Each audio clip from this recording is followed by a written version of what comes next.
Hello, and welcome to another edition of Crime Fiction Addiction, where we just can't get enough of those stories.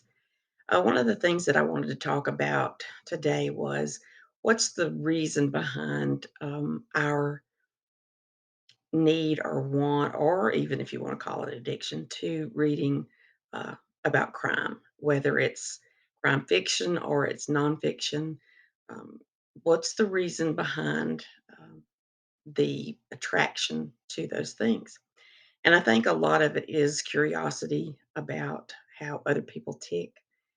When I was in school for my associate's degree in criminal justice technology and latent evidence, um, two of the classes I had to take were math and English. And of course, in English, we had to do a thesis. And I chose to do one which had to do with the criminal justice system. And what I didn't know was we actually had to have a person that we could talk to. So my thesis was on the biological traits of serial killers.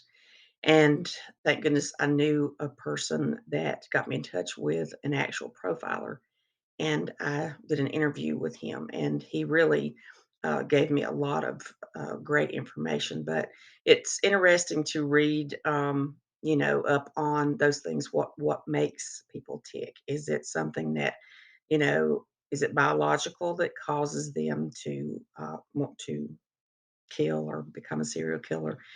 Is it nature versus nurture?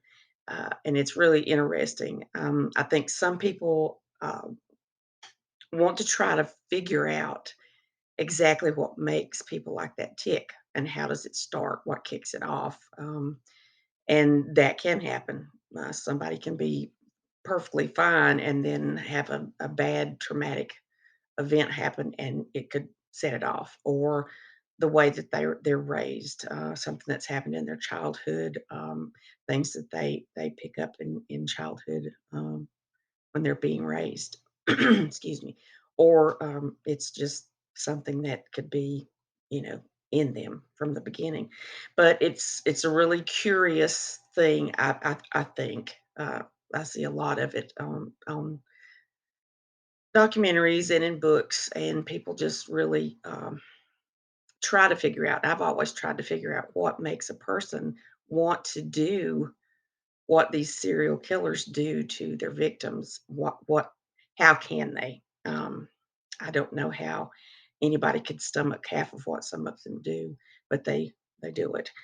The other thing, I I would love to be able to put the thesis on YouTube, but I've got to figure out a way that where it's not so long and drawn out because it's cut down. It's about 11 pages, but I may try to do that down the road.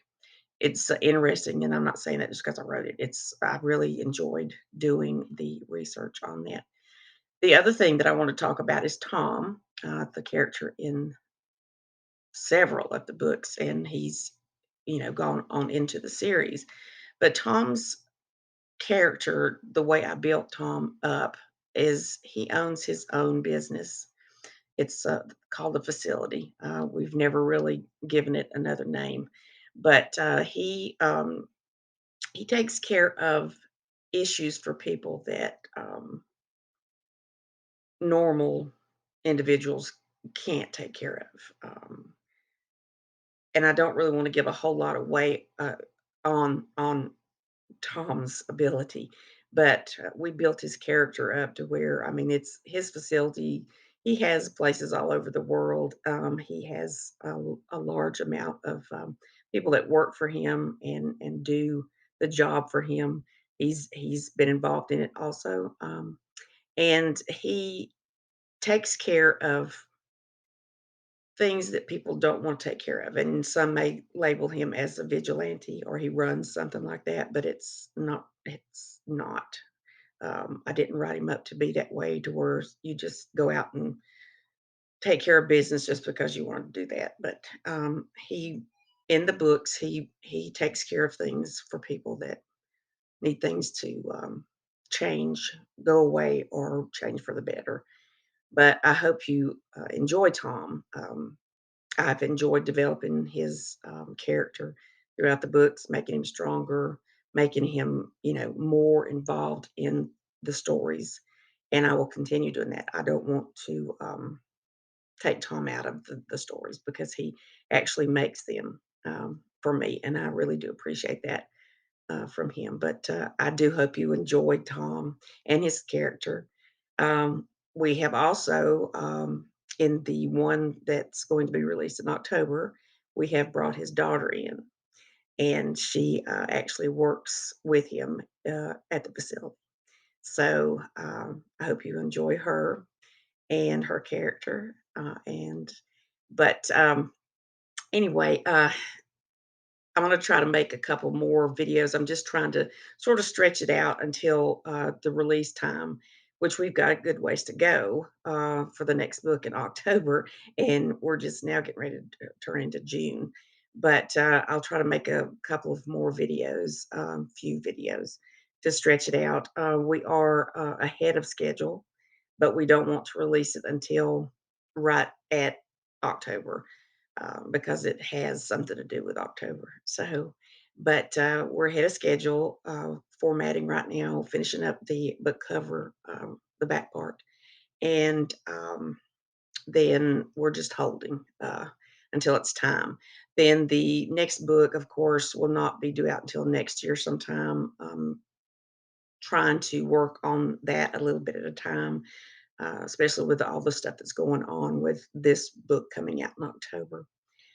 But, I've got 7 chapters of the next one for next year, but, I'm just gonna take my time with it. We all have really pushed, for this year 'cause, normally it's just 1 book a year, but, this will be the 2nd one in October. First one was January, and then this one is in October. But, after that, we're gonna take a little bit of a break, relax a little bit, and then start back up, and then the next one will come out next year. But,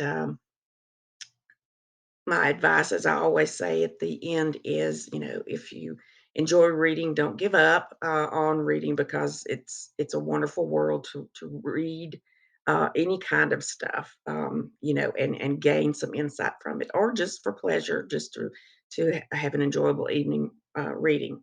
For those that are writing or just starting to write, don't give up. Stay with it, and you can make it. If you love it enough, if it's your passion, then you won't stop. And I hope that you don't stop. Just continue to do what you love. And if you love to write, then just keep going. But I hope everyone has a great day, and I will talk to you later. See ya.